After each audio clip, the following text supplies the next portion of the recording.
alors aujourd'hui, 9e jour, 9e question. Alors la question c'est comment fait-on pour obtenir des couleurs vives en céramique? Alors c'est une très vaste question, je vais essayer de vraiment réduire et de compacter ma réponse au maximum. Ici à nouveau j'imagine que c'est parce que j'ai l'habitude de travailler au grès et donc c'est vrai qu'en grès, donc haute température en céramique, les teintes sont plus sourdes que lorsqu'on travaille avec des basses températures comme les faïences.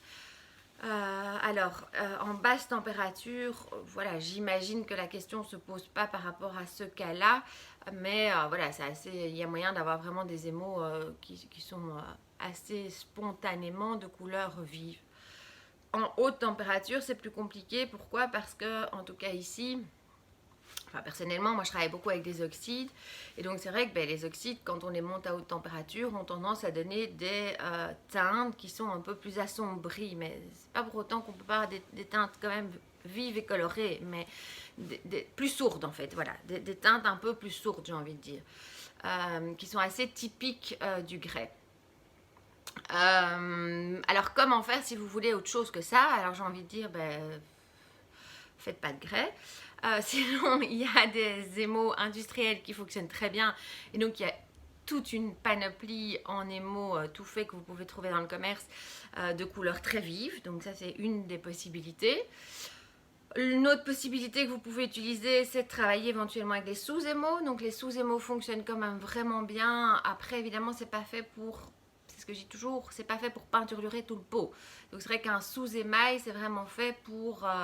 plus faire du décor, mais si vous voulez venir faire des dessins et ce genre de choses, soit avec un sous-émail, soit avec un sur-émail, là, sans aucune difficulté, vous pouvez avoir des teintes vraiment très marquées. Donc voilà, c'est un peu là-dedans que je me dirigerai en fonction. Après, il nous reste les engobes. Les engobes aussi peuvent avoir, et avec un engobe, à nouveau, si vous travaillez avec des colorants industriels, vous pourrez obtenir des teintes, j'ai envie de dire, plus flash électriques. Mais c'est vrai que j'ai envie de dire que c'est pas ce qui caractérise les hautes températures ni le grès. C'est pas du vert pomme, quoi. Donc voilà. Mais l'un et l'autre ont des avantages et des inconvénients. Donc ça fait partie de choix personnels quand on travaille la terre, si on veut faire plutôt des basses ou des hautes températures. Donc je crois que là, comme ça, avec des colorants naturels tels que les oxydes, enfin ce que moi je définis des colorants naturels, vous n'y arriverez pas. Maintenant, on peut avoir des bleus soutenus, on peut quand même avoir des verts turquoises, on peut... voilà, il y a quand même moyen d'avoir des couleurs. Mais c'est vrai que si vous cherchez du rouge vif, du jaune citron, du vert pomme, je sais pas moi, toutes ces couleurs-là, naturellement, vous les aurez pas. Donc c'est vrai que vous devez plutôt vous orienter vers des colorants industriels ou vers des émaux tout fait.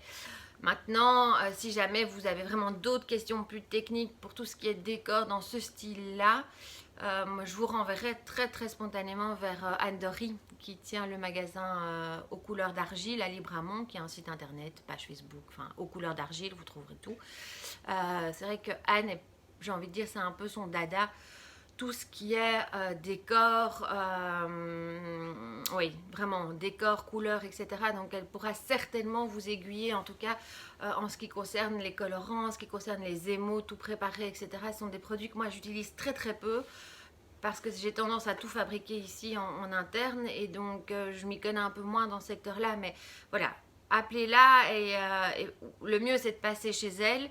Après, c'est pas toujours tout prêt, mais franchement, si vous passez, elle est tellement passionnée qu'elle va partager avec vous et avec beaucoup de plaisir son savoir. Et elle a vraiment, en plus d'avoir toute une connaissance, et sans vouloir, enfin, elle m'a pas payé pour faire sa pub, mais en tout cas, je trouve qu'elle a un vaste choix. Si vous voulez vous diriger vers des colorations comme ça, des décors et tout ce travail des couleurs, en tout cas avec des colorants tout faits ou des émaux fabriqués industriellement, elle a vraiment, pour moi, c'est un des endroits qui a le plus de choix dans ce secteur-là, en tout cas en Belgique francophone. Donc voilà, à demain!